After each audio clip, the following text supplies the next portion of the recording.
Hello friends, నేనైతే ఒక joke share చేద్దామని చెప్పి మీ ముందుకు వచ్చాను. ఏంటంటే 2 రోజుల క్రితం రాగి దోశ చేశాను.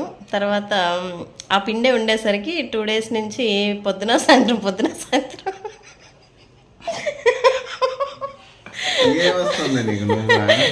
అవే దోశలు పోసి దానిలోకి రకరకాల చట్నీలు ట్రై చేస్తూ వచ్చాను అనమాట.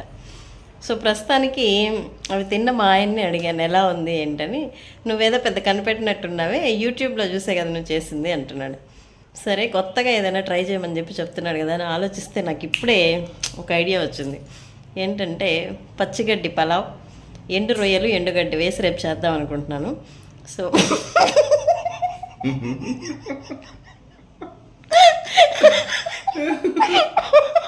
మీకేమైనా రెసిపీ కావాలంటే నాకు మెసేజ్ చేయండి, అదే యూట్యూబ్లో కామెంట్ చేయండి. ఖచ్చితంగా ట్రై చేసి రెసిపీ అయితే షేర్ చేస్తాను. దాని ఫీడ్బ్యాక్ కూడా మా వారు తిని చెప్తారు. ఓకే, సో నా సొంత తెలివితేటలతో ప్రతి ఆడపిల్లకి ఇదొక ఛాలెంజ్ అనమాట. మీ అమ్మ నేర్పించిన వంటలే కదా, లేకపోతే ఇప్పుడు యూట్యూబ్లో వచ్చే రెసిపీసే కదా, కొత్తగా ఏమైనా ట్రై చేయమన్నారు. సో మీ దగ్గర కూడా ఇటువంటి టైటిల్స్ ఏదైనా ఉంటే రెసిపీస్ వద్దు, టైటిల్స్ ఇవ్వండి, నేను ట్రై చేస్తాను. ఓకే బాయ్, వెయిట్ చేయండి.